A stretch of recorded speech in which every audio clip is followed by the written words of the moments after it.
Sebelum cerita dimulai silahkan komen di kolom komentar dari daerah mana teman-teman menonton cerita ini. Jangan lupa like, komen, dan subscribe agar Harap Sabar Channel semakin berkembang. Di sudut kota besar yang gemerlap, berdiri megah sebuah rumah bak istana, milik keluarga Hartono, keluarga kaya raya yang disegani. Pagar besi berukir emas mengelilingi halaman luas, dihiasi taman bunga yang terawat rapi. Di dalamnya, ruang tamu berhiaskan lampu kristal berkilau, sofa bludru merah, dan lukisan-lukisan antik yang bernilai ratusan juta. Rumah ini adalah kebanggaan Nyonya Sita Hartono, ibu mertua dari Anita, tokoh utama cerita kita. Anita, wanita muda berusia 27 tahun, memiliki wajah lembut dengan mata coklat yang penuh kehangatan. Rambutnya yang panjang dan lurus selalu tersisir rapi, mencerminkan kepribadiannya yang teratur dan penuh perhatian. Ia menikah dengan Arga, anak tunggal Nyonya Sita, 3 tahun lalu. Pernikahan mereka awalnya seperti dongeng. Arga, pria tampan dengan senyum menawan, begitu mencintai Anita. Namun, di balik kemewahan hidup sebagai menantu keluarga Hartono, Anita sering merasa seperti burung dalam sangkar emas. Nyonya Sita, dengan sikapnya yang angkuh dan penuh aturan, tak pernah benar-benar menerima Anita sebagai bagian dari keluarga. Hari itu, rumah Hartono ramai dengan persiapan acara keluarga tahunan. Para pelayan sibuk mondar-mandir, membawa nampan perak berisi kue-kue mahal dan minuman impor. Tamu-tamu penting, pebisnis, pejabat, dan keluarga terpandang, berkumpul di ruang utama, mengobrol dengan gelak tawa yang dibuat-buat. Anita, mengenakan gaun satin biru muda yang sederhana namun elegan, berdiri di samping Arga, menyapa tamu dengan senyum yang dipaksakan. Ia tahu, di acara seperti ini, ia harus tampil sempurna demi menjaga nama baik keluarga suaminya. Di sudut ruangan, Nyonya Sita tampak seperti ratu. Ia mengenakan kebaya sutra berwarna emas, dihiasi bros berlian yang berkilau di bawah cahaya lampu. Rambutnya yang disanggul tinggi menambah kesan wibawa. Ia berjalan dengan langkah penuh percaya diri, menyapa tamu-tamu penting dengan nada manis namun penuh perhitungan. Anita memperhatikan mertuanya dari kejauhan, berusaha menahan rasa tidak nyaman yang selalu muncul setiap kali Nyonya Sita berada di dekatnya. Malam itu, ibunya, Bu Rina, juga diundang atas desakan Anita. Bu Rina adalah wanita sederhana berusia 50 tahun, dengan wajah yang penuh kelembutan dan kerutan halus yang menceritakan perjuangan hidupnya. Ia mengenakan kebaya sederhana berwarna hijau tua, yang meski tak semahal pakaian tamu lain, tetap terlihat anggun. Anita merasa bangga bisa mengajak ibunya ke acara ini, meski ia tahu Bu Rina merasa sedikit canggung di tengah kemewahan keluarga Hartono. Saat acara makan malam dimulai, semua tamu duduk mengelilingi meja panjang yang dihiasi taplak sutra dan peralatan makan perak. Anita duduk di samping Arga, sementara Bu Rina berada beberapa kursi di sebelahnya. Nyonya Sita, sebagai tuan rumah, berdiri untuk memberikan sambutan. Suaranya yang lantang dan penuh wibawa langsung menarik perhatian semua orang. Para tamu yang terhormat, ujar Nyonya Sita dengan senyum lebar. Saya sangat bahagia bisa menyambut kalian semua di rumah kami malam ini. Keluarga Hartono selalu menjunjung tinggi nilai-nilai kebersamaan dan kehormatan. Kami hanya mengundang orang-orang terbaik, yang memiliki latar belakang terhormat dan pendidikan tinggi, untuk berbagi momen spesial ini. Anita tersenyum kecil, berpikir bahwa sambutan itu hanyalah formalitas biasa. Namun, tiba-tiba Nyonya Sita melirik ke arah Bu Rina, yang sedang menunduk menikmati sup di depannya. Dengan nada yang dibuat-buat manis, Nyonya Sita melanjutkan. Tentu saja, kami juga terbuka pada orang-orang sederhana. Seperti ibu dari menantu saya, Bu Rina, yang meski dari latar belakang yang sangat sederhana, bahkan mungkin kurang berpendidikan, tetap kami sambut dengan tangan terbuka. Tawa kecil terdengar dari beberapa tamu, seolah ucapan Nyonya Sita adalah lelucon ringan. Namun, bagi Anita, kata-kata itu seperti pisau yang menusuk hatinya. Ia menoleh ke arah ibunya, yang kini menunduk lebih dalam. Wajahnya memerah karena malu. Anita merasakan darahnya mendidih. Bagaimana mungkin Nyonya Sita berani menghina ibunya di depan begitu banyak orang? Ia ingin bangkit dan membela Bu Rina, Tapi tangan Arga di bawah meja memegang lengannya erat, seolah memintanya untuk diam. "Anita, jangan," bisik Arga pelan. Matanya memohon. "Ini bukan tempatnya." Anita menelan ludah, berusaha menahan amarahnya. Ia tahu, jika ia membalas sekarang, itu hanya akan mempermalukan Arga dan membuat situasi semakin buruk. Tapi di dalam hatinya, ia bersumpah, ia tidak akan membiarkan penghinaan ini berlalu begitu saja. Acara berlanjut dengan canda tawa dan obrolan ringan, tapi bagi Anita, malam itu terasa seperti mimpi buruk. Setiap kali ia melihat ibunya, yang kini hanya tersenyum kaku dan berbicara seperlunya, hatinya semakin perih. Bu Rina, wanita yang telah membesarkannya dengan penuh kasih sayang, tidak pantas diperlakukan seperti itu. Anita tahu, di balik penampilan sederhana ibunya, ada rahasia besar yang belum diketahui keluarga Hartono. Bu Rina adalah pemilik Lautan Rasa, restoran mewah yang menjadi favorit para elit kota. Setelah acara selesai, Anita mengantar Bu Rina ke mobil yang menunggu di luar. Di bawah sinar lampu taman, wajah Bu Rina terlihat lelah, tapi ia tetap tersenyum pada putrinya. "Anita, jangan pikirkan ucapan Nyonya Sita tadi. Orang seperti dia hanya ingin merasa lebih tinggi dari orang lain. Kita tahu siapa kita sebenarnya." "Tapi, Bu, aku tidak bisa terima." Anita memotong. Suaranya bergetar. "Ibu dihina di depan semua orang. Dan aku cuma diam. Aku malu pada diri sendiri." Bu Rina menggenggam tangan Anita erat. "Nak, harga diri kita bukan ditentukan oleh ucapan orang lain. Kita buktikan dengan perbuatan. Kalau kamu ingin membalas, lakukan dengan cara yang elegan, yang membuat mereka menyesal tanpa kita harus kehilangan martabat." Kata-kata itu terngiang di kepala Anita sepanjang malam. Saat ia kembali ke kamarnya di rumah Hartono, ia tidak bisa tidur. Bayangan wajah angkuh Nyonya Sita dan ekspresi malu ibunya terus menghantuinya. Di dalam hatinya, sebuah rencana mulai terbentuk. Ia akan menunjukkan kepada Nyonya Sita dan seluruh keluarga Hartono bahwa ia dan ibunya bukan orang sederhana yang bisa diinjak-injak. Ia akan membuat mereka menyesal telah meremehkan keluarganya. Di sudut kamar yang temaram, Anita menatap foto pernikahannya dengan Arga. Ia mencintai suaminya, tapi malam ini, ia merasa sendirian. Arga tidak membela ibunya tadi, dan itu membuat hatinya terluka. Tapi Anita bukan tipe wanita yang hanya akan meratapi nasib. Ia adalah anak Bu Rina, wanita tangguh yang membangun kerajaan kuliner dari nol. Dan seperti ibunya, Anita akan berjuang untuk harga dirinya. Malam itu, di bawah langit kota yang penuh bintang, Anita berjanji pada dirinya sendiri, ia akan membuat Nyonya Sita menyesal. Bukan dengan amarah atau kata-kata kasar, tapi dengan cara yang akan mengguncang dunia mertuanya. Lautan Rasa akan menjadi panggungnya, dan ia akan memastikan semua orang tahu siapa Anita dan Bu Rina sebenarnya.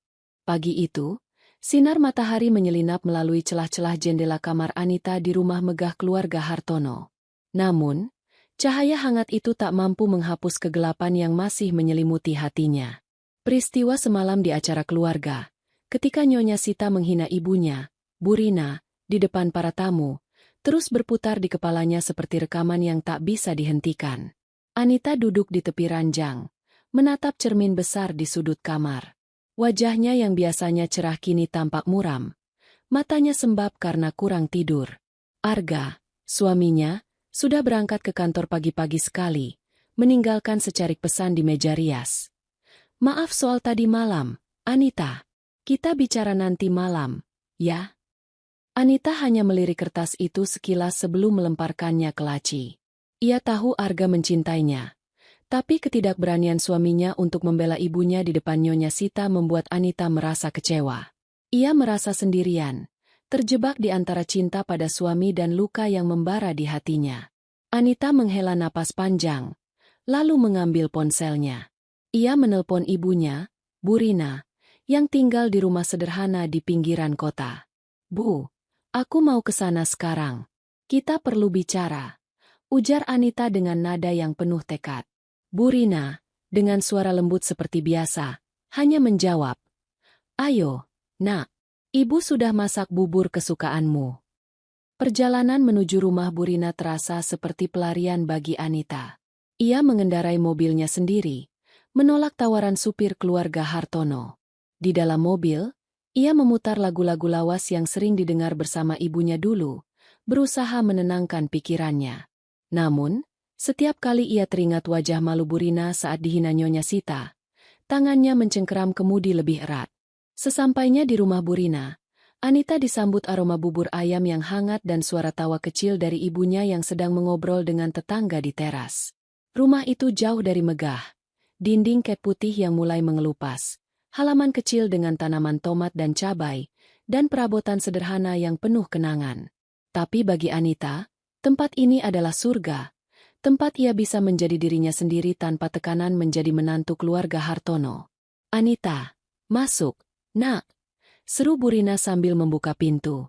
Wajah ibunya yang penuh kehangatan langsung membuat Anita ingin memeluknya erat. Mereka duduk di ruang tamu kecil, di atas sofa tua yang sedikit berderit. Di depan mereka, semangkuk bubur ayam mengepul, dihiasi taburan bawang goreng dan seledri. "Bu, maafkan aku," kata Anita tiba-tiba. Suaranya bergetar. "Aku cuma diam semalam. Aku nggak bisa bela ibu saat Nyonya Sita ngomong begitu."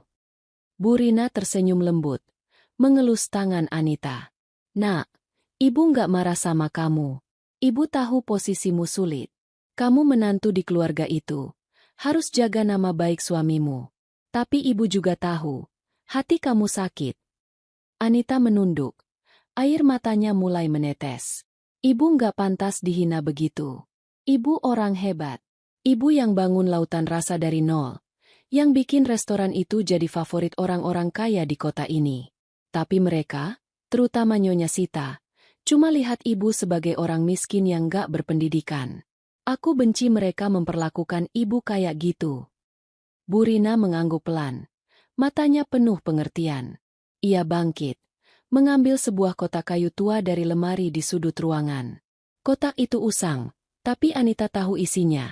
Dokumen-dokumen penting tentang lautan rasa, restoran mewah yang disembunyikan Burina sebagai miliknya. Selama ini, Burina memilih hidup sederhana, menyerahkan pengelolaan restoran pada manajer kepercayaannya, agar tak ada yang tahu ia adalah pemiliknya. "Anita, dengar ibu," kata Burina sambil membuka kotak itu. "Harga diri kita nggak diukur dari apa yang orang bilang. Nyonya Sita bisa ngomong apa saja, tapi dia nggak tahu perjuangan ibu dulu. Dari jualan nasi uduk di pinggir jalan, ibu tabung demi tabung sampai bisa buka lautan rasa. Kalau kamu mau balas dendam, jangan pakai amarah. Tunjukkan siapa kita sebenarnya, dengan cara yang bikin mereka nggak bisa berkutik." Kata-kata Burina seperti menyalakan api di hati Anita. Ia menatap ibunya dengan penuh tekad. "Bu, aku mau bikin Nyonya Sita menyesal. Aku mau mereka tahu kalau ibu dan aku bukan orang sederhana yang bisa diremehin. Tapi aku nggak mau Arga tahu dulu. Biar ini jadi kejutan." Burina tertawa kecil. Matanya berbinar. "Kamu memang anak ibu. Keras kepala tapi cerdas. Apa rencanamu?" Anita menarik napas dalam-dalam, lalu mulai berbicara. "Aku mau kita adain acara besar di Lautan Rasa. Kita undang semua orang penting, termasuk keluarga Hartono, terutama Nyonya Sita. Aku mau bikin acara yang begitu mewah, begitu sempurna, sampai mereka nggak bisa ngomong apa-apa. Dan di acara itu, kita buka rahasia bahwa ibu adalah pemilik restoran itu. Biar Nyonya Sita tahu, dia salah menilai kita." Burina mengangguk. Wajahnya penuh kebanggaan. "Ide bagus, Nak. Tapi ini nggak gampang. Lautan Rasa memang terkenal. Tapi kita harus pastikan acara ini jadi yang terbaik. Kamu harus ikut turun tangan, belajar kelola restoran, biar semuanya sempurna." Anita tersenyum. Untuk pertama kalinya sejak semalam ia merasa ada harapan. "Aku siap, Bu. Aku mau belajar dari ibu. Mau pastikan acara ini jadi pembicaraan di seluruh kota. Nyonya Sita akan menyesal, dan aku akan bikin dia minta maaf sama ibu." Sore itu, Anita dan Burina duduk berjam-jam, merencanakan setiap detail. Anita mulai mencatat ide-ide untuk tema acara, dekorasi, dan menu spesial yang akan memukau tamu. Ia juga bertekad untuk mulai ikut mengelola lautan rasa, meski itu berarti ia harus berbohong pada Arga soal kegiatannya. Anita tahu, ini adalah risiko besar. Tapi demi ibunya, demi harga dirinya sendiri, ia rela melakukan apa saja. Saat matahari tenggelam, Anita memeluk Bu Rina sebelum pulang. Terima kasih, Bu. Ibu selalu tahu cara bikin aku kuat lagi. Bu Rina mengusap rambut Anita. Kamu kuat karena kamu anak ibu. Ingat, nak, kita nggak cuma balas dendam. Kita buktikan bahwa kita punya nilai, punya martabat. Dan itu lebih penting dari apapun. Dengan hati yang kini penuh semangat, Anita mengendarai mobilnya kembali ke rumah Hartono. Di perjalanan, ia menatap langit senja yang berwarna jingga, merasa seperti prajurit yang siap ke medan perang. Nyonya Sita mungkin merasa menang semalam, tapi Anita tahu, pertarungan sebenarnya baru dimulai. Dan ia akan memastikan, pada akhirnya, ia dan ibunya yang akan berdiri tegak sebagai pemenang. Hari-hari setelah pertemuan dengan Bu Rina terasa seperti angin segar bagi Anita. Luka di hatinya masih ada, tapi kini ia memiliki tujuan yang jelas, membuktikan kepada Nyonya Sita bahwa ia dan ibunya bukanlah orang yang bisa diremehkan. Setiap pagi, Anita bangun dengan semangat baru. Pikirannya dipenuhi ide-ide untuk acara besar yang akan mengguncang dunia keluarga Hartono. Namun, di balik semangat itu, ia juga harus berhati-hati. Arga, suaminya, tidak boleh tahu apa yang sedang direncanakannya, setidaknya untuk saat ini. Pagi itu, Anita duduk di meja makan rumah Hartono, menghadapi sarapan mewah yang disajikan para pelayan. Roti panggang dengan selai impor, telur Benedict, dan jus buah segar. Nyonya Sita, seperti biasa, duduk di ujung meja dengan sikap anggun, membaca koran sambil sesekali melontarkan komentar tentang berita terkini. Arga, yang baru saja selesai menyesap kopinya, menoleh pada Anita dengan senyum lembut. Anita, kamu hari ini ada rencana apa? Kok kelihatan sibuk banget akhir-akhir ini? Tanya Arga. Nada suaranya penuh perhatian. Anita, yang sudah menyiapkan alasan, tersenyum kecil. Oh, biasa, Ga. Aku cuma mau bantu temenku yang punya usaha kecil. Dia lagi kewalahan. Jadi aku bantu-bantu dikit. Nggak apa-apa, kan? Arga mengangguk, meski matanya menunjukkan sedikit keraguan.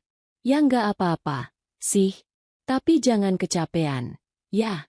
Kalau butuh apa-apa, bilang aja sama aku. Nyonya Sita, yang mendengar percakapan mereka, menurunkan korannya dan melirik Anita dengan tatapan penuh penilaian. Usaha kecil? HMPH. Sepertinya bukan lingkungan yang cocok untuk menantu keluarga Hartono. Kamu harus lebih selektif.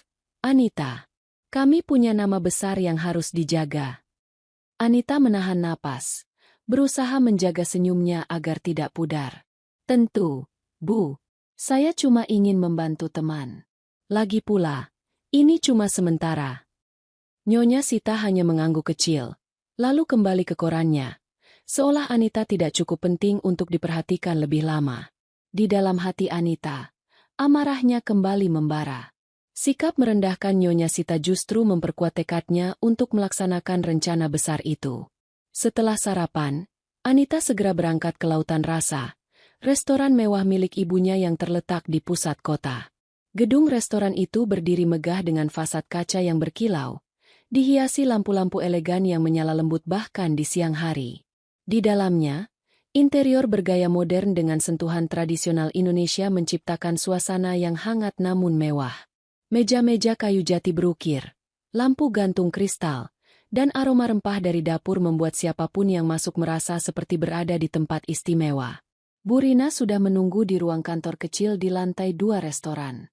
Kantor itu sederhana, penuh dengan dokumen dan foto-foto lama yang menceritakan perjalanan Lautan Rasa. Di dinding, ada foto Bu Rina saat pertama kali membuka restoran, berdiri dengan bangga di depan pintu masuk yang masih sederhana waktu itu. Anita tersenyum melihat foto itu, merasa semakin kagum pada ibunya. Bu, aku udah mikir matang-matang, kata Anita sambil duduk di depan Bu Rina. Acara yang kita rencanain harus jadi sesuatu yang gak terlupakan. Aku mau Nyonya Sita datang dengan sikap angkuhnya, tapi pulang dengan muka pucat karena kaget. Bu Rina tertawa kecil. Matanya berbinar. Kamu benar-benar anak ibu. Nak, penuh semangat. Ceritain, apa rencanamu? Anita mengeluarkan buku catatan kecil dari tasnya, di mana ia sudah mencatat ide-ide selama beberapa hari terakhir. Pertama, aku mau acara ini bertema, kekayaan sejati. Kita bikin dekorasi yang mewah tapi nggak norak. Pakai bunga-bunga langka, lampu kristal, dan kain sutra. Menu makanannya harus spesial. Mungkin kita bisa bikin hidangan khas lautan rasa yang cuma disajikan untuk acara ini. Dan yang paling penting, kita undang Nyonya Sita sebagai tamu kehormatan. Bu Rina mengangguk. Wajahnya menunjukkan kekaguman. Tamu kehormatan? Berani juga kamu. Nak, dia pasti datang dengan kepala tegak. Pikir dia yang paling hebat. Terus, kapan kita buka rahasia bahwa ibu pemilik restoran ini? Anita tersenyum licik. Di puncak acara, Bu. Aku mau tampil sebagai pembawa acara. Bikin semua orang kagum dulu. Lalu, aku perkenalkan ibu sebagai pemilik lautan rasa. Bayangin muka Nyonya Sita waktu tahu dia selama ini meremehkan orang yang sebenarnya jauh lebih sukses daripada dia pikir. Bu Rina mengelus dagu. Berpikir sejenak. Rencana bagus. Tapi kita harus hati-hati. Nyonya Sita orang licik. Dia nggak akan tinggal diam kalau merasa tersudut. Dan Arga, kamu yakin bisa sembunyikan ini darinya? Anita mengangguk. Meski ada sedikit keraguan di hatinya. Aku harus coba. Bu, Arga nggak boleh tahu dulu. Kalau dia tahu, dia mungkin bakal minta aku berhenti. Atau malah cerita ke Nyonya Sita. Aku mau ini jadi kejutan besar untuk semua orang. Bu Rina menggenggam tangan Anita. Baiklah, Nak. Ibu dukung kamu. Mulai sekarang, kamu harus belajar kelola restoran ini sama ibu. Kita harus pastikan semuanya sempurna. Dari pelayanan sampai makanan. Acara ini nggak cuma soal balas dendam, tapi juga soal menunjukkan bahwa kita punya kelas. Hari itu, Anita mulai terlibat langsung di lautan rasa. Ia mengikuti Bu Rina ke dapur, bertemu dengan kepala koki yang sudah seperti keluarga, Pak Budi. Pria parubaya itu menyambut Anita dengan senyum lebar. Wah, Non Anita mau ikut bantu? Siap-siap capek. Yah, dapur ini kayak medan perang kalau lagi rame. Anita tertawa, merasa semangat. Aku siap, Pak. Ajarin aku semua yang Bapak tahu soal masakan lautan rasa. Selama beberapa jam, Anita belajar tentang resep-resep khas restoran, dari rendang Sumatera yang kaya rempah hingga ikan bakar dengan saus spesial yang selalu jadi favorit tamu. Ia juga bertemu dengan manajer restoran, Mbak Sari, yang mengajarinya cara mengatur jadwal pelayan dan menangani tamu VIP. Anita, yang selama ini hanya terbiasa menjadi nyonya muda di rumah Hartono, merasa hidupnya kini punya makna baru. Ia bukan lagi sekadar menantu yang harus selalu tersenyum dan patuh. Ia adalah wanita yang sedang membangun sesuatu yang besar. Sore itu, saat matahari mulai tenggelam, Anita dan Bu Rina duduk di teras restoran, menikmati segelas teh jahe sambil melihat daftar tamu yang akan diundang. Nama-nama besar di kota itu ada di sana. Pebisnis, selebriti, bahkan beberapa pejabat. Tapi nama yang paling membuat Anita tersenyum adalah Nyonya Sita Hartono, tamu kehormatan. Bu, ini baru permulaan, kata Anita. Matanya penuh tekad. Nyonya Sita boleh pikir dia ratunya dunia sekarang, tapi tunggu sampai dia lihat siapa kita sebenarnya. Bu Rina mengangguk. Wajahnya penuh kebanggaan. Kita lakukan ini bersama. Nak, bukan cuma buat balas dendam, tapi buat menunjukkan bahwa kita punya harga diri yang gak bisa diinjak-injak. Malam itu, saat Anita pulang ke rumah Hartono, ia merasa seperti prajurit yang baru saja menyusun strategi perang. Di dalam hatinya, ia tahu perjalanan ini tidak akan mudah.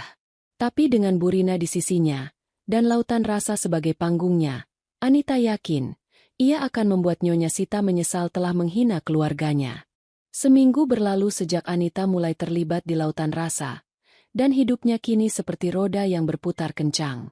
Setiap pagi, ia berangkat ke restoran dengan alasan membantu teman, meninggalkan rumah Hartono sebelum Nyonya Sita sempat menginterogasinya. Di restoran, Anita bekerja bersama Bu Rina, Pak Budi, dan Mbak Sari, merancang setiap detail acara besar yang akan menjadi panggung pembuktian mereka. Semangatnya tak pernah pudar, meski ia harus berhati-hati agar Arga, suaminya, tidak mencurigai apa yang sedang ia lakukan. Pagi itu, Anita tiba di lautan rasa lebih awal. Langit masih berwarna kelabu, dan udara pagi terasa sejuk. Ia masuk ke restoran yang masih sepi, hanya ditemani suara gemericik air mancur kecil di lobi. Di ruang kantor, Bu Rina sudah menunggu dengan setumpuk kertas berisi daftar vendor, desain dekorasi, dan menu sementara. Wajah Bu Rina tampak penuh energi, seperti seorang jenderal yang sedang mempersiapkan pasukannya untuk pertempuran besar. "Anita, lihat ini," kata Bu Rina sambil menunjukkan sketsa dekorasi yang baru saja dikirim oleh desainer interior. "Aku pikir kita bisa pakai tema emas dan putih untuk acara kekayaan sejati. Bunga anggrek putih, kain sutra emas di meja, dan lampu kristal yang lebih megah dari biasanya. Bagaimana menurutmu?" Anita memeriksa sketsa itu. Matanya berbinar. "Sempurna, Bu. Ini bakal bikin semua tamu kagum. Tapi kita harus pastikan gak ada yang norak." Nyonya Sita paling suka nyinyir kalau ada sesuatu yang kelihatan murahan. Bu Rina tertawa kecil. "Tenang, Nak. Ibu sudah kenal selera orang-orang kayak dia. Kita bikin semuanya elegan, tapi dengan sentuhan yang bikin mereka nggak bisa lupa." Hari itu, Anita dan Bu Rina menghabiskan waktu untuk menyempurnakan rencana. Mereka menghubungi vendor bunga terbaik di kota untuk memesan anggrek putih dan mawar emas yang langka. Anita juga bertemu dengan tim dekorasi untuk memastikan setiap sudut restoran akan terlihat seperti istana kecil pada malam acara. Ia bahkan ikut memilih kain-kain sutra yang akan digunakan sebagai taplak meja dan hiasan dinding, memastikan warnanya serasi dengan tema. Di dapur, Anita bekerja sama dengan Pak Budi untuk merancang menu eksklusif. "Pak, kita harus bikin hidangan yang gak cuma enak, tapi juga punya cerita," ujar Anita dengan penuh semangat. "Misalnya, rendang spesial yang Ibu ciptain dulu, atau mungkin ikan bakar dengan saus rahasia yang cuma kita sajikan untuk acara ini." Pak Budi mengangguk. Wajahnya penuh antusiasme. "Ide bagus, Non. Kita bisa bikin menu 3 tahap. Pembuka, hidangan utama, dan penutup. Untuk pembuka, mungkin kita sajikan sate lilit Bali dengan saus kacang yang sedikit pedas. Hidangan utama, rendang daging sapi yang dimasak selama 8 jam. Disajikan dengan nasi kuning dan sayur urap. Penutupnya, es krim kelapa dengan karamel jahe. Gimana?" Anita tersenyum lebar. "Itu dia, Pak. Kita bikin mereka nggak cuma makan, tapi juga ngerasain perjalanan rasa yang nggak terlupakan." Sementara itu, Mbak Sari, manajer restoran, sibuk mengurus daftar tamu dan undangan. Anita memastikan bahwa undangan untuk Nyonya Sita dibuat spesial. Kertas tebal berwarna krem dengan tulisan emas timbul, dikirim langsung ke rumah Hartono dengan kurir khusus. Di dalam undangan, Anita menulis bahwa Nyonya Sita diundang sebagai tamu kehormatan untuk acara eksklusif di Lautan Rasa. Ia bisa membayangkan wajah Nyonya Sita yang pasti membusungkan dada, merasa tersanjung, tanpa tahu apa yang menantinya. Namun, di tengah kesibukan itu, Anita harus menghadapi tantangan lain, menjaga rahasianya dari Arga. Suaminya mulai memperhatikan perubahan dalam rutinitas Anita. Beberapa malam sebelumnya, saat mereka duduk bersama di ruang keluarga, Arga bertanya dengan nada santai tapi penuh rasa ingin tahu. "Anita, kamu kok sering banget keluar akhir-akhir ini? Usaha temenmu itu apa sih? Kok kayaknya serius banget?" Anita, yang sedang membaca buku untuk menyembunyikan kegugupannya, menjawab dengan senyum. "Oh, nggak apa-apa, Ga. Cuma bantu teman yang punya catering kecil. Dia lagi banyak pesenan. Jadi aku bantu ngatur-ngatur sedikit.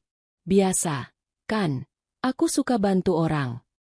Arga mengangguk, tapi matanya masih menunjukkan sedikit kecurigaan. "Ya, Sih. Tapi kalau capek, bilang, ya. Aku nggak mau kamu sakit gara-gara terlalu sibuk. Anita mengangguk, berusaha menahan rasa bersalah. Ia mencintai Arga, dan berbohong padanya terasa seperti beban di hatinya. Tapi ia tahu, jika Arga mengetahui rencananya sekarang, ia mungkin akan memintanya berhenti, atau lebih buruk lagi, memberitahu Nyonya Sita. Anita tidak bisa mengambil risiko itu. Ia harus menjalankan rencana ini sampai akhir. Sore itu, saat Anita dan Bu Rina sedang memeriksa sampel taplak meja di restoran, telepon Anita berbunyi. Nama, Nyonya Sita, muncul di layar, membuat jantungan Anita berdegup kencang. Ia menarik napas dalam-dalam sebelum menjawab. Halo, Bu? Anita. Suara Nyonya Sita terdengar dingin dan penuh wibawa, seperti biasa. Aku baru terima undangan dari Lautan Rasa. Tamu kehormatan. Katanya, kamu tahu apa-apa soal ini? Aku dengar kamu sering ke sana akhir-akhir ini. Anita merasa jantungnya hampir berhenti. Bagaimana Nyonya Sita tahu ia sering ke Lautan Rasa? Apakah ada yang melihatnya? Dengan nada yang dibuat-buat santai, ia menjawab, oh, itu, Bu. Saya cuma bantu teman yang kerja di sana. Kebetulan mereka mau bikin acara besar. Dan saya saranin undang Ibu sebagai tamu kehormatan. Kan Ibu tokoh penting di kota ini. Nyonya Sita terdiam sejenak, seolah menimbang-nimbang kata-kata Anita. HMPH baiklah. Aku akan datang. Pastikan acara itu sesuai dengan standar keluarga Hartono. Jangan sampai aku malu. Tentu, Bu, jawab Anita, berusaha menahan senyum. Saya yakin Ibu akan puas.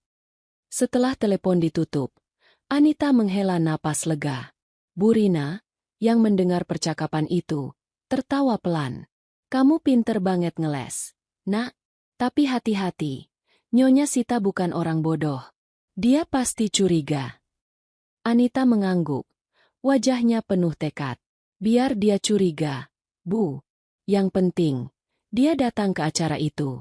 Dan saat dia sampai, kita akan kasih kejutan yang gak akan dia lupain seumur hidup.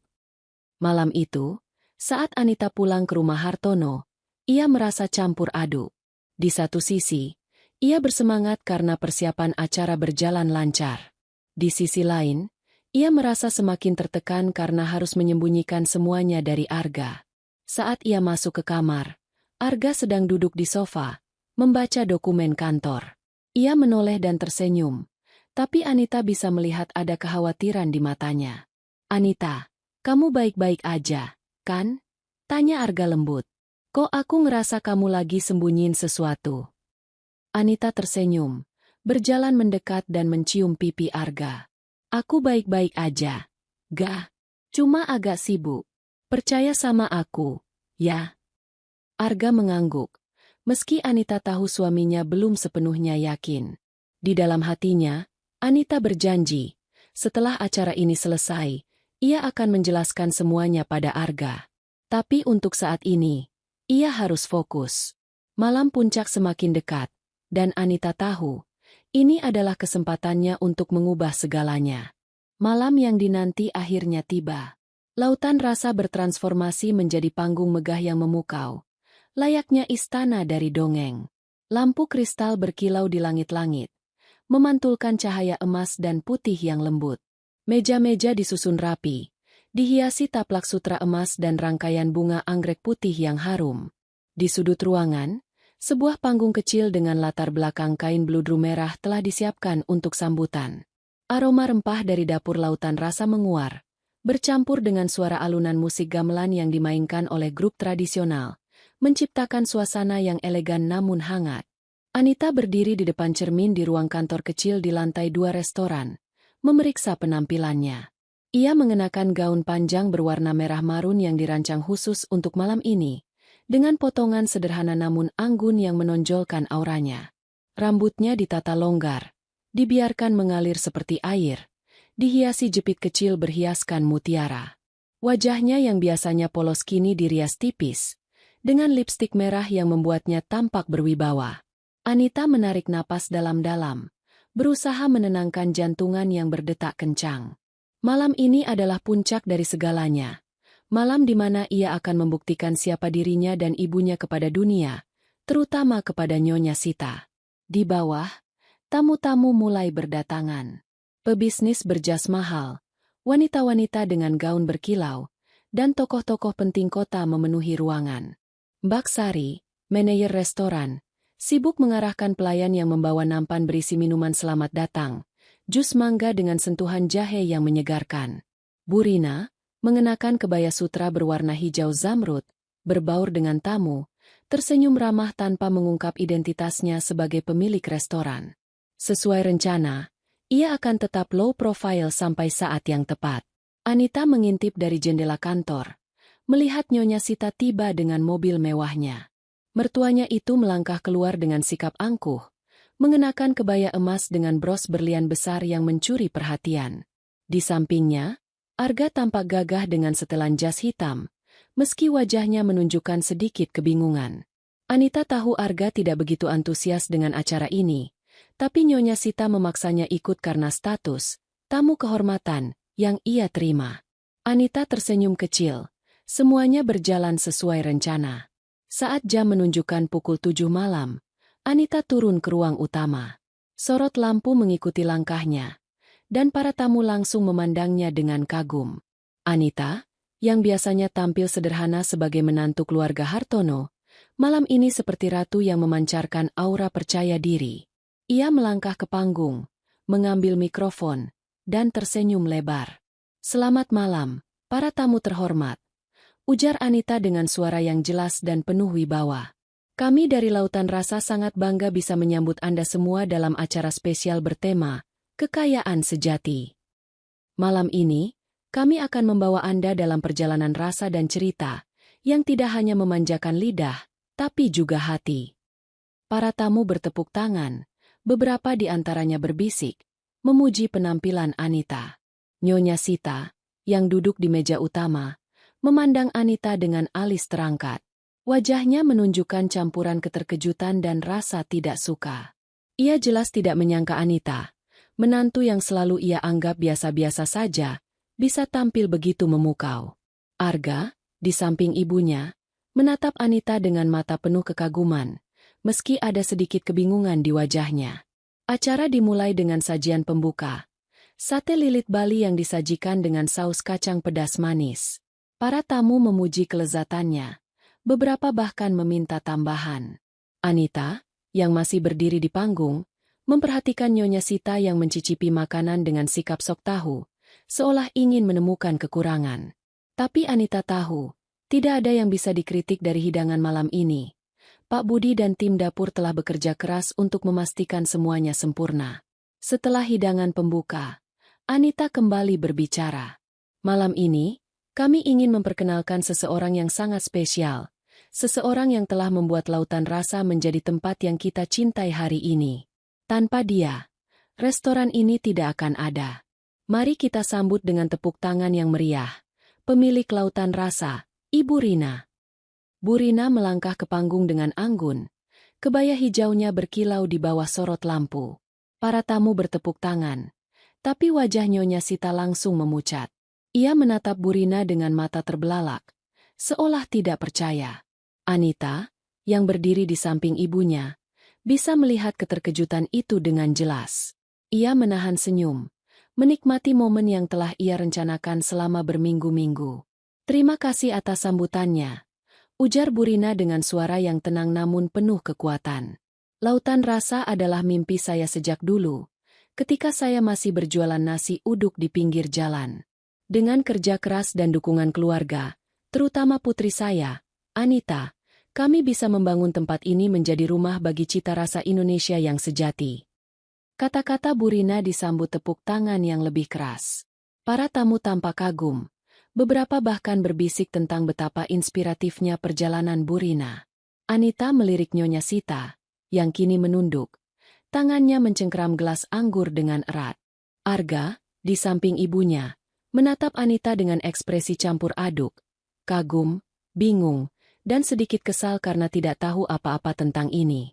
Anita mengambil alih mikrofon lagi. "Malam ini, Kami ingin mengajak Anda semua untuk merayakan kekayaan sejati. Bukan hanya harta atau status, tapi kerja keras, integritas, dan sopan santun yang membuat kita berharga sebagai manusia.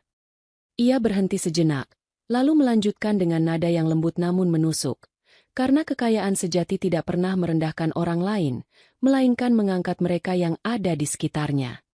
Kalimat itu seperti panah yang mengenai sasaran. Para tamu mengangguk setuju, beberapa bahkan bertepuk tangan.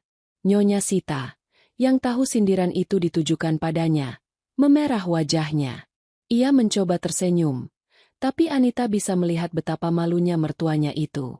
Di meja-meja lain, tamu-tamu mulai berbisik, memuji Anita dan Burina atas keberanian dan keanggunan mereka. Hidangan utama segera disajikan, rendang daging sapi yang lumer di mulut, disandingkan dengan nasi kuning dan sayur urap. Aroma rempah memenuhi ruangan, dan para tamu tak henti-hentinya memuji. Anita berjalan turun dari panggung, menyapa tamu-tamu dengan ramah, sengaja melewati meja Nyonya Sita tanpa berhenti. Ia ingin mertuanya itu merasakan betapa kecilnya ia di malam ini. Saat hidangan penutup, es krim kelapa dengan karamel jahe disajikan, suasana semakin meriah. Musik gamelan beralih ke lagu-lagu pop akustik, dan beberapa tamu mulai berdansa di tengah ruangan. Anita kembali ke samping Burina, yang kini duduk di meja VIP, dikelilingi tamu-tamu yang ingin berbincang dengannya. Anita merasa hatinya penuh. Malam ini, ia dan ibunya bukan hanya berhasil membuat acara yang sempurna, tapi juga menunjukkan kepada dunia siapa mereka sebenarnya. Namun, di tengah kebahagiaan itu, Anita tahu pertempuran belum selesai. Nyonya Sita, meski terlihat terpojok, bukan tipe orang yang akan menyerah begitu saja. Dan Arga, yang kini menatapnya dari kejauhan, jelas punya banyak pertanyaan. Anita menghela napas, menyiapkan dirinya untuk babak berikutnya. Malam ini adalah kemenangan, tapi perjalanan masih panjang. Malam di Lautan Rasa masih berlangsung meriah, dengan tawa tamu dan denting gelas anggur yang mengisi udara. Cahaya lampu kristal memantul di mana-mana, menciptakan suasana seperti dalam mimpi. Anita berdiri di samping Burina, menikmati pujian dari tamu-tamu yang tak henti-hentinya memuji acara itu. Namun, di balik senyumnya yang anggun, Anita terus mengawasi Nyonya Sita dari kejauhan. Mertuanya itu duduk kaku di meja utama, wajahnya pucat, tangannya mencengkeram serbet dengan erat. Anita tahu, sindirannya tadi di panggung telah mengenai sasaran, dan Nyonya Sita sedang berusaha menahan malu di depan para tamu. Arga, yang duduk di samping ibunya, sesekali melirik Anita dengan ekspresi sulit dibaca. Ada kekaguman di matanya, tapi juga kebingungan dan sedikit kekecewaan. Anita bisa merasakan tatapan itu seperti beban di pundaknya. Ia tahu, setelah acara ini selesai, ia harus menghadapi suaminya dan menjelaskan semuanya. Tapi untuk saat ini, ia harus fokus pada misinya, memastikan Nyonya Sita benar-benar memahami kesalahannya. Acara memasuki sesi akhir, di mana Anita kembali naik ke panggung untuk memberikan sambutan penutup. Sorot lampu mengikuti langkahnya, dan para tamu langsung terdiam, menantikan apa yang akan ia katakan. Anita menarik napas dalam-dalam, menyiapkan kata-kata yang telah ia susun dengan hati-hati. Para tamu yang terhormat, ujar Anita dengan suara yang tenang namun penuh kekuatan. Malam ini, kami tidak hanya merayakan kelezatan kuliner, tapi juga perjalanan sebuah mimpi. Lautan Rasa bukan sekadar restoran, tapi bukti bahwa kerja keras dan integritas bisa mengubah hidup seseorang. Ia berhenti sejenak, melirik ke arah Burina yang tersenyum bangga dari meja VIP.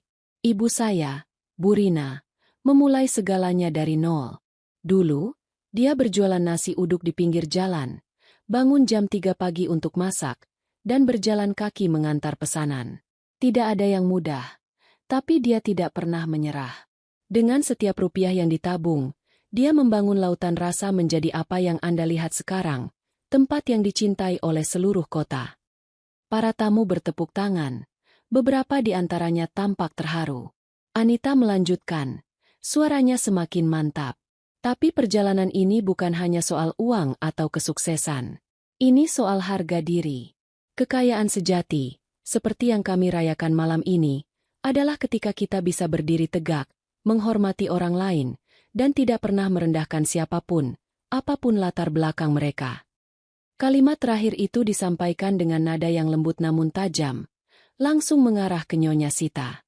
Anita bisa melihat mertuanya menunduk. Wajahnya memerah. Beberapa tamu di sekitar Nyonya Sita berbisik, seolah tahu bahwa sindiran itu ditujukan untuknya. Anita tidak berhenti di situ. Ia ingin memastikan pesannya benar-benar sampai. Saya belajar dari ibu saya bahwa sopan santun adalah harta yang tak ternilai, lanjut Anita. Orang yang benar-benar kaya adalah mereka yang bisa mengangkat orang lain, bukan menjatuhkan mereka dengan kata-kata atau sikap. Malam ini, saya dan ibu saya ingin berbagi kekayaan sejati itu dengan Anda semua, melalui makanan, keramahan, dan cerita kami. Tepuk tangan membahana mengguncang ruangan. Beberapa tamu bahkan berdiri, memberikan penghormatan pada Anita dan Bu Rina. Anita tersenyum, hatinya penuh dengan kepuasan. Ia telah melakukan apa yang ia rencanakan, mempermalukan Nyonya Sita dengan cara yang elegan, tanpa harus menurunkan martabatnya sendiri. Namun, di tengah sorak-sorai itu, Anita memperhatikan Nyonya Sita tiba-tiba memegang dadanya. Wajah mertuanya semakin pucat, keringat membasahi dahinya. Anita mengerutkan kening, merasa ada yang tidak beres. Sebelum ia sempat bereaksi, Nyonya Sita terhuyung dari kursinya, lalu ambruk ke lantai dengan suara yang membuat semua orang terdiam. "Bu!" teriak Arga, langsung berlari ke samping ibunya. Para tamu panik, beberapa berteriak memanggil dokter. Anita turun dari panggung. Jantungnya berdegup kencang. Ia berlari menuju Nyonya Sita, yang kini terbaring tak sadarkan diri. Wajahnya pucat seperti kertas. "Panggil ambulans, cepat!" teriak Anita pada Mbak Sari, yang segera berlari ke telepon. Bu Rina juga mendekat. Wajahnya penuh kekhawatiran. Arga memeluk ibunya. Matanya penuh ketakutan. "Bu, bangun. Bu, jangan gini." Dalam hitungan menit, ambulans tiba, dan Nyonya Sita segera dibawa ke rumah sakit. Anita dan Bu Rina mengikuti dengan mobil terpisah, sementara Arga naik ambulans bersama ibunya. Di dalam mobil, Anita merasa hatinya terbelah dua. Di satu sisi, ia merasa puas karena telah berhasil membuat Nyonya Sita menyesal. Tapi di sisi lain, melihat mertuanya pingsan seperti itu membuatnya gelisah. Apakah ia sudah kelewatan? Apakah sindirannya tadi terlalu keras? "Bu, apa ibu pikir ini salahku?" tanya Anita pada Bu Rina. Suaranya gemetar. Bu Rina menggenggam tangan Anita erat. "Nak, kamu nggak salah. Kamu cuma membela harga diri kita. Kalau Nyonya Sita nggak kuat menghadapi kenyataan, itu bukan karena kamu, tapi karena dia yang selama ini hidup dengan kesombongan." Anita mengangguk. Tapi rasa bersalah itu tetap menggerogoti hatinya. Sesampainya di rumah sakit, mereka menemukan Arga di ruang tunggu. Wajahnya penuh kecemasan. Dokter keluar dari ruang darurat, memberi kabar bahwa Nyonya Sita mengalami tekanan darah tinggi yang melonjak drastis, kemungkinan dipicu oleh stres. Ia kini dirawat di ruang observasi, tapi kondisinya masih kritis. Arga menoleh pada Anita, matanya penuh pertanyaan. "Anita, apa yang sebenarnya terjadi malam ini? Kenapa kamu nggak cerita apa-apa soal lautan rasa? Dan kenapa ibu tiba-tiba pingsan setelah kamu ngomong gitu di panggung?" Anita menunduk, tidak tahu harus menjawab apa. Ia ingin menjelaskan, tapi kata-kata terasa macet di tenggorokannya. Bu Rina melangkah maju, meletakkan tangan di bahu Arga. "Arga, ini bukan waktunya saling menyalahkan. Sekarang kita doain supaya ibumu cepat sembuh. Nanti, Anita akan jelasin semuanya." Arga mengangguk, tapi Anita bisa melihat kekecewaan di matanya. Malam itu, ia duduk di ruang tunggu rumah sakit. Dangkan Anita merasa campur aduk. Ia telah berhasil membuktikan nilai dirinya dan ibunya, tapi dengan harga yang tak pernah ia bayangkan. Saat ia menatap pintu ruang darurat, di mana Nyonya Sita sedang berjuang untuk hidup, Anita berjanji pada dirinya sendiri, ia akan menghadapi konsekuensi dari tindakannya, apapun itu. Malam di rumah sakit terasa panjang dan mencekam. Lorong-lorong berbau antiseptik diterangi lampu neon yang dingin, menciptakan suasana yang makin menekan hati Anita. Ia duduk di kursi plastik di ruang tunggu. Tangannya meremas secangkir kopi kertas yang sudah dingin. Di sebelahnya, Burina berusaha menenangkan dengan mengelus punggungnya. Tapi Anita tahu ibunya juga gelisah. Arga, yang duduk di sudut ruangan, menatap lantai dengan wajah penuh kecemasan. Tidak ada yang berbicara.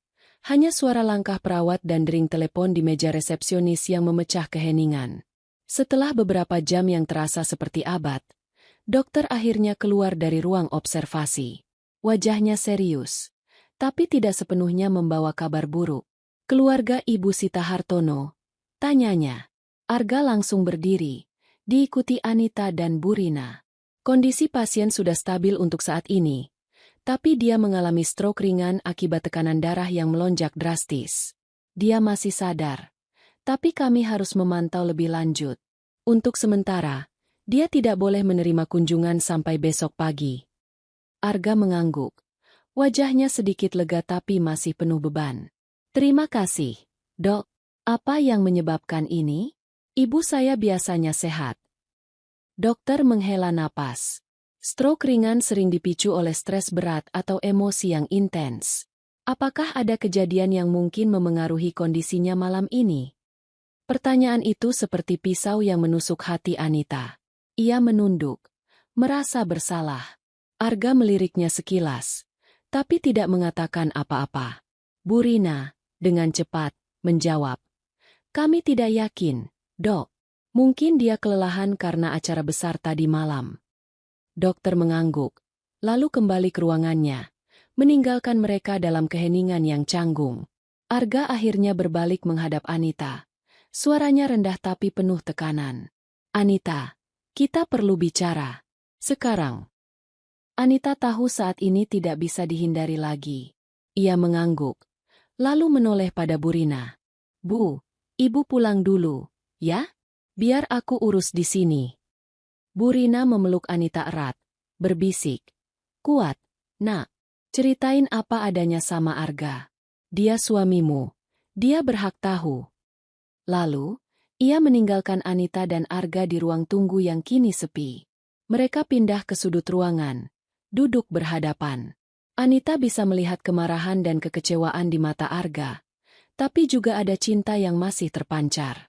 Anita, ujar Arga, suaranya bergetar.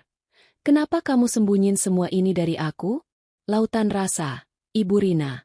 Acara tadi malam, kamu main di belakangku. Dan sekarang Ibu pingsan. Mungkin karena apa yang kamu lakukan di panggung. Apa yang sebenarnya terjadi? Anita menarik napas dalam-dalam, mencoba mengatur emosinya. Arga, aku minta maaf karena nggak cerita dari awal. Tapi aku punya alasan. Semuanya dimulai dari acara keluarga minggu lalu. Waktu Ibu Sita hina Ibu di depan tamu, bilang Ibu miskin dan gak berpendidikan. Aku gak bisa terima. Ibu Rina adalah wanita hebat. Dia bangun lautan rasa dari nol. Aku cuma mau buktikan bahwa kami gak seperti yang Ibu Sita pikir. Arga mengerutkan kening. Wajahnya menunjukkan keterkejutan. Jadi ini soal balas dendam? Anita, kamu tahu Ibu orang keras kepala. Tapi bikin dia malu di depan umum kayak tadi malam. Itu keterlaluan. Lihat apa yang terjadi sekarang. Anita merasa air matanya mulai menggenang. Tapi ia menahannya. Aku nggak bermaksud bikin Ibu Sita sakit. Gak. Aku cuma mau dia sadar bahwa dia nggak bisa seenaknya hina orang lain. Aku sengaja sembunyikan dari kamu karena aku takut kamu bakal minta aku berhenti. Atau cerita ke Ibu Sita. Aku cuma mau bela Ibu Rina. Arga menghela napas panjang, mengusap wajahnya dengan tangan. Anita, aku mengerti kamu sakit hati. Tapi Ibu adalah ibuku. Kalau kamu ceritain dari awal, mungkin kita bisa cari cara lain. Sekarang, lihat apa yang terjadi. Ibu di rumah sakit, dan aku nggak tahu apa yang harus aku rasain. Marah sama kamu, atau takut kehilangan Ibu. Kata-kata Arga membuat Anita merasa seperti dihantam. Ia tahu suaminya benar. Ia seharusnya lebih terbuka. Tapi di sisi lain, Ia juga merasa tindakannya perlu untuk membela ibunya. Gak, aku janji, aku nggak akan sembunyiin apa-apa lagi. Tapi tolong, coba pahami posisiku. Aku cuma anak yang nggak bisa lihat ibunya dihina. Arga menatap Anita lama, lalu mengangguk pelan. Kita selesaikan ini nanti. Sekarang, fokus kita ke ibu dulu. Aku mau kamu di sini, tapi jangan harap aku nggak marah. Kamu harus tanggung jawab atas apa yang kamu lakukan. Malam itu, Anita dan Arga tetap di rumah sakit, bergantian menjaga di ruang tunggu. Anita merasa hatinya terbelah, puas karena berhasil mempermalukan Nyonya Sita, tapi juga hancur karena melihat dampaknya. Ia berdoa dalam hati, meminta Nyonya Sita segera pulih, bukan hanya demi mertuanya, tapi juga demi pernikahannya dengan Arga. Keesokan paginya, dokter mengizinkan kunjungan singkat. Arga masuk lebih dulu, sementara Anita menunggu di luar. Saat Arga keluar, wajahnya tampak sedikit lebih tenang. Ibu sadar, tapi dia lemah. Dia nggak ngomong banyak, cuma bilang dia mau ketemu kamu. Anita merasa jantungnya berdegup kencang. Ia masuk ruang perawatan, melihat Nyonya Sita terbaring di ranjang dengan selang infus di tangannya. Wajah mertuanya pucat, tapi matanya masih tajam, penuh kemarahan. Anita mendekat, mencoba menahan rasa takut. Anita, suara Nyonya Sita lemah tapi penuh dendam. Kamu pikir kamu menang? Kamu dan ibumu. Kalian sengaja mempermalukan aku di depan semua orang. Aku nggak akan lupa ini. Kalau aku sembuh, kalian akan menyesal. Anita menunduk, berusaha menahan emosi. Bu, saya nggak bermaksud bikin ibu sakit. Saya cuma mau ibu tahu bahwa ibu Rina dan saya punya harga diri. Apa yang ibu lakukan di acara keluarga itu salah. Dan saya cuma ingin ibu sadar. Nyonya Sita tertawa kecil, tapi suaranya pahit. Harga diri? Kamu pikir aku akan minta maaf? Jangan mimpi. Kalau bukan karena Arga, aku sudah usir kamu dari keluarga ini. Kata-kata itu seperti tamparan. Tapi Anita tidak membalas. Ia hanya mengangguk, lalu keluar dari ruangan. Di lorong, ia bertemu Arga, yang tampak khawatir. Dia ngomong apa, Anita? Anita menggeleng, berusaha tersenyum. Nggak apa-apa, nggak. Dia cuma lelah. Ayo kita pulang, istirahat dulu. Di dalam hatinya, Anita tahu bahwa pertempuran ini jauh dari selesai. Nyonya Sita mungkin terbaring lemas sekarang, tapi kemarahannya seperti bara yang siap menyala. Anita harus bersiap, karena apapun yang terjadi selanjutnya, ia tidak akan mundur. Ia telah memulai perjuangan ini, dan ia akan menghadapi konsekuensinya dengan kepala tegak. Hari-hari setelah kejadian di rumah sakit terasa seperti berjalan di atas tali tipis bagi Anita. Rumah megah keluarga Hartono, yang dulu terasa seperti istana, kini lebih mirip labirin penuh ketegangan. Arga masih berbicara dengannya, tapi ada jarak di antara mereka. Senyumnya tidak lagi sehangat dulu, dan percakapan mereka terasa kaku. Anita tahu suaminya terluka karena rahasia yang ia sembunyikan. Tapi ia juga merasa apa yang ia lakukan adalah demi keadilan untuk ibunya, Bu Rina. Namun, melihat Nyonya Sita terbaring di rumah sakit dengan diagnosis stroke ringan membuat Anita terus dihantui rasa bersalah. Pagi itu, Anita duduk di teras belakang rumah Hartono, menatap taman yang biasanya menenangkan hatinya. Bunga-bunga mawar dan melati sedang mekar. Tapi keindahan itu tidak bisa menghapus kegelisahan di dadanya. Ia memikirkan kata-kata Nyonya Sita di rumah sakit, penuh dendam dan ancaman. Anita tahu mertuanya bukan tipe orang yang mudah menyerah, meski kini terbaring lemah. Dan Arga, bagaimana ia bisa memperbaiki hubungan mereka setelah semua ini? Ponsel Anita berbunyi, menampilkan nama Bu Rina. Suara ibunya yang hangat langsung terdengar begitu ia menjawab. Nak, kamu baik-baik aja? Ibu khawatir. Kamu nggak cerita apa-apa setelah dari rumah sakit kemarin. Anita menghela napas, berusaha menahan air mata. Aku bingung, Bu. Aku ngerasa menang karena berhasil buktikan siapa kita. Tapi lihat akibatnya. Nyonya Sita stroke. Arga marah sama aku. Dan aku ngerasa bersalah. Apa aku salah, Bu? Bu Rina terdiam sejenak sebelum menjawab. Suaranya penuh kebijaksanaan. Anita, kamu nggak salah membela harga diri kita. Nyonya Sita menuai apa yang dia tanam. Dia yang mulai dengan menghina ibu. Dan kamu cuma menunjukkan kebenaran. Tapi nak, hidup nggak cuma soal menang atau kalah. Sekarang, kamu harus hadapi konsekuensinya dengan hati besar. Berdamai sama Arga. Dan kalau perlu, tunjukkan bahwa kamu lebih baik dari Nyonya Sita dengan memaafkan. Kata-kata Bu Rina seperti angin sejuk di tengah badai. Anita mengangguk. Meski ibunya tidak bisa melihat. Ibu benar. Aku akan coba bicara sama Arga lagi. Tapi Nyonya Sita, dia bilang dia nggak akan maafin aku. Aku takut dia bakal balas dendam kalau sembuh. Bu Rina tertawa kecil. Biar dia coba. Nak, kita sudah buktikan kita nggak takut. Yang penting, kamu jaga hati kamu dan Arga. Kalau dia lihat kamu tulus, dia akan paham. Sore itu, Anita memutuskan untuk menemui Arga di kantornya. Ia ingin bicara dari hati ke hati, tanpa gangguan dari suasana tegang di rumah Hartono. Kantor Arga, yang terletak di gedung pencakar langit di pusat kota, adalah simbol kesuksesan keluarga Hartono.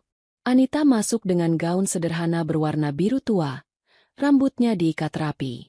Sekretaris Arga, yang sudah mengenal Anita, langsung mengantarnya ke ruangan suaminya. Arga sedang duduk di belakang meja besar, menatap layar komputer dengan wajah serius. Saat melihat Anita, ia terkejut, tapi segera bangkit dan menutup pintu ruangan. Anita, ada apa? Kenapa nggak bilang mau ke sini? Anita menarik napas dalam-dalam, lalu duduk di depan Arga. Ga, aku tahu kamu marah sama aku, dan kamu berhak. Aku salah karena sembunyikan rencana lautan rasa dari kamu. Tapi aku mau kamu tahu kenapa aku lakuin itu. Aku nggak tahan lihat Ibu Rina dihina. Dan aku ngerasa aku harus buktikan bahwa kami nggak seperti yang Ibu Sita pikir. Aku nggak bermaksud bikin Ibu sakit. Aku cuma mau bela keluargaku. Arga menatap Anita lama. Wajahnya menunjukkan campuran emosi. Aku ngerti kamu sakit hati, Anita. Tapi kamu nggak percaya sama aku. Kamu pikir aku nggak akan dukung kamu? Aku suamimu. Aku seharusnya tahu apa yang kamu rencanain. Sekarang ibu di rumah sakit. Dan aku ngerasa stuck di tengah-tengah antara kamu dan dia. Anita menunduk. Air matanya akhirnya jatuh. Aku tahu aku salah. Gak. Aku janji. Mulai sekarang aku nggak akan sembunyikan apa-apa lagi. Aku cuma minta kamu coba pahami posisiku. Aku cinta kamu. Dan aku nggak mau kehilangan kamu. Arga menghela napas. Lalu bangkit dan memeluk Anita. Pelukan itu hangat. Tapi Anita bisa merasakan bahwa luka di hati suaminya belum sepenuhnya sembuh. Aku juga nggak mau kehilangan kamu, Anita. Tapi kita harus selesaikan ini bersama. Ibu masih sakit. Dan aku nggak tahu apa yang akan terjadi kalau dia sembuh. Anita mengangguk. Merasa sedikit lega karena Arga masih mau mendengarkannya. Namun, percakapan mereka terputus ketika ponsel Arga berbunyi. Itu dari rumah sakit. Memberi kabar bahwa Nyonya Sita kini koma akibat komplikasi dari stroke-nya. Berita itu seperti petir di siang bolong. Arga langsung panik. Dan Anita merasa dunia di sekitarnya runtuh. Mereka buru-buru ke rumah sakit, di mana dokter menjelaskan bahwa kondisi Nyonya Sita memburuk karena tekanan darah yang tidak stabil. Kami sedang lakukan yang terbaik, tapi untuk saat ini, pasien dalam kondisi kritis, ujar dokter dengan wajah serius. Arga ambruk di kursi ruang tunggu, wajahnya pucat. Anita duduk di sampingnya, mencoba menggenggam tangannya, tapi Arga menarik tangannya pelan. Anita, aku nggak tahu apa yang harus aku pikir sekarang. Kalau ibu nggak bangun, aku nggak tahu apa aku bisa maafin kamu. Kata-kata itu seperti pisau yang menusuk hati Anita. Ia ingin menangis, ingin meminta maaf berulang-ulang, tapi ia tahu tidak ada kata-kata yang bisa memperbaiki situasi saat ini. Malam itu, ia pulang ke rumah Hartono sendirian, sementara Arga memilih tinggal di rumah sakit. Di kamarnya, Anita menatap foto pernikahannya dengan Arga, merasa seperti semua yang ia bangun selama ini mulai retak. Bu Rina, yang mendengar kabar dari Anita, datang keesokan harinya untuk menenangkan putrinya. "Nak, ini bukan akhir. Nyonya Sita mungkin sedang diuji, tapi kamu juga sedang diuji. Tunjukkan bahwa kamu kuat, bahwa kamu bisa hadapi ini dengan hati besar." Anita memeluk ibunya erat, mencari kekuatan dari pelukan itu. Ia tahu perjalanan ini masih panjang, dan konsekuensi dari tindakannya di malam acara Lautan Rasa masih akan menghantuinya. Tapi di dalam hatinya, ia berjanji untuk tidak menyerah. Ia akan memperbaiki hubungannya dengan Arga, dan jika Nyonya Sita bangun, ia akan menghadapi mertuanya dengan keberanian, apapun yang terjadi. 3 minggu berlalu sejak Nyonya Sita jatuh koma, dan hidup Anita terasa seperti terhenti di persimpangan. Rumah Hartono yang megah kini terasa kosong, hanya diisi oleh langkah pelayan yang berjalan pelan dan suara televisi yang menyala tanpa ada yang benar-benar menonton. Arga menghabiskan sebagian besar waktunya di rumah sakit, menjaga ibunya, sementara Anita berusaha menjalani hari-harinya dengan normal meski hatinya penuh kegelisahan. Setiap malam, ia berdoa agar Nyonya Sita segera sadar, bukan hanya demi mertuanya, tapi juga demi memperbaiki hubungannya dengan Arga. Pagi itu, Anita duduk di meja makan sendirian, menatap secangkir teh yang sudah dingin. Pikirannya melayang ke malam acara di Lautan Rasa, ketika ia merasa menang dengan mempermalukan Nyonya Sita. Kini, kemenangan itu terasa pahit. Ia mulai mempertanyakan apakah semua yang ia lakukan benar-benar sepadan. Ya, ia berhasil membuktikan nilai dirinya dan ibunya, tapi dengan harga yang terlalu mahal. Kesehatan Nyonya Sita dan kepercayaan Arga. Ponselnya berbunyi, menampilkan nama Arga. Anita langsung menjawab. Jantungnya berdegup kencang. "Ga, ada apa? Ibu Sita gimana?" Suara Arga di ujung telepon terdengar lelah tapi membawa secercah harapan. "Anita, ibu sadar pagi ini. Dokter bilang kondisinya masih lemah. Tapi dia sudah bisa bicara sedikit. Dia minta ketemu kamu." Anita merasa campur aduk antara lega dan takut. Nyonya Sita sadar. Tapi apakah itu berarti ancaman yang ia ucapkan di rumah sakit dulu akan menjadi kenyataan? "Aku kesana sekarang, Ga," ujar Anita, berusaha menjaga suaranya tetap tenang. Perjalanan ke rumah sakit terasa singkat namun penuh tekanan. Anita memikirkan apa yang harus ia katakan. Ia ingin meminta maaf, tapi di sisi lain, ia juga ingin Nyonya Sita mengakui kesalahannya. Saat tiba di rumah sakit, ia menemukan Arga di lorong. Wajahnya menunjukkan kelelahan yang mendalam. "Dia di kamar 305, ujar Arga singkat. "Aku tunggu di sini." Anita mengangguk, lalu melangkah masuk ke kamar Nyonya Sita. Di ranjang rumah sakit, mertuanya terbaring dengan wajah pucat dan tubuh yang tampak rapuh. Selang infus masih terpasang di tangannya, dan suara monitor jantung berdetak pelan di sampingnya. Namun, mata Nyonya Sita masih tajam, meski ada kelelahan yang tak bisa disembunyikan. "Anita," ujar Nyonya Sita, suaranya lemah tapi jelas. "Duduk." Anita menarik kursi ke samping ranjang. Jantungnya berdegup kencang. Ia menunggu Nyonya Sita berbicara, bersiap untuk kemarahan atau ancaman. Tapi yang terjadi justru mengejutkannya. "Aku salah," kata Nyonya Sita tiba-tiba. Suaranya bergetar. Aku nggak seharusnya hina ibumu di depan tamu. Aku pikir aku lebih baik dari semua orang. Tapi malam itu di Lautan Rasa, kamu dan ibumu buktikan bahwa aku salah. Aku malu, Anita. Dan aku minta maaf." Anita terdiam, tidak menyangka akan mendengar kata-kata itu. Selama ini, Nyonya Sita selalu tampak seperti tembok yang tak bisa ditembus, penuh kesombongan dan keangkuhan. Kini, melihat mertuanya begitu rapuh dan tulus, Anita merasa air matanya mulai menggenang.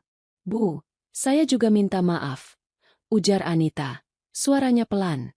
"Saya nggak bermaksud bikin ibu sakit. Saya cuma mau ibu tahu bahwa Ibu Rina dan saya punya harga diri. Tapi saya kelewatan. Saya nggak seharusnya bikin ibu malu di depan umum seperti itu." Nyonya Sita mengangguk pelan. Matanya memandang ke langit-langit. "Aku hampir mati, Anita. Waktu aku koma, aku mikir, Apa gunanya semua harta dan nama besar kalau aku cuma bikin orang lain sakit hati? Aku janji, kalau aku sembuh, aku akan berubah. Aku akan hormatin ibumu dan kamu. Kata-kata itu seperti beban yang terangkat dari pundak Anita. Ia menggenggam tangan Nyonya Sita, yang terasa dingin dan lemah. Terima kasih, Bu. Saya juga janji. Saya akan jadi menantu yang lebih baik. Kita mulai dari awal, ya. Nyonya Sita tersenyum tipis. Untuk pertama kalinya Anita melihat kehangatan di wajah mertuanya. Ya, Anita. Dari awal. Saat Anita keluar dari kamar, ia menemukan Arga masih menunggu di lorong. Wajah suaminya penuh pertanyaan. Gimana, Anita? Ibu bilang apa? Anita tersenyum. Air matanya akhirnya jatuh. Ibu minta maaf. Gak. Dia bilang dia akan berubah. Dan aku juga minta maaf sama dia. Aku harap kita juga bisa mulai dari awal. Arga menatap Anita lama, lalu melangkah mendekat dan memeluknya erat. Aku juga minta maaf. Anita, aku seharusnya dukung kamu dari awal, bukan malah marah. Aku cuma takut kehilangan ibu, dan aku lupa bahwa kamu juga cuma mau bela ibumu. Pelukan itu terasa seperti obat bagi hati Anita yang luka. Untuk pertama kalinya dalam berminggu-minggu, ia merasa ada harapan untuk memperbaiki semuanya. Gak, aku janji gak akan sembunyikan apa-apa lagi. Kita hadapi semua ini bersama, ya? Arga mengangguk, mencium kening Anita. Bersama, Anita. Hari-hari berikutnya, Nyonya Sita mulai menunjukkan tanda-tanda pemulihan.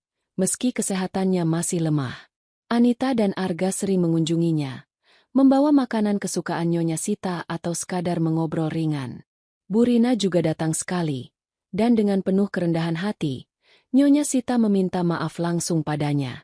Bu Rina, dengan kebesaran hatinya, memaafkan mertua Anita tanpa syarat. Anita juga kembali ke lautan rasa, tapi kali ini dengan Arga di sisinya. Ia menunjukkan pada suaminya dapur, kantor kecil, dan foto-foto perjalanan restoran yang selama ini disembunyikan. Arga kagum, dan untuk pertama kalinya, ia mengakui betapa hebatnya Bu Rina dan Anita. Kalian berdua luar biasa, ujarnya suatu sore, saat mereka duduk bersama di teras restoran. Aku bangga jadi bagian dari keluarga ini. Anita tersenyum, merasa hatinya penuh. Ia telah melewati badai, menghadapi kemarahan, rasa bersalah, dan ketakutan.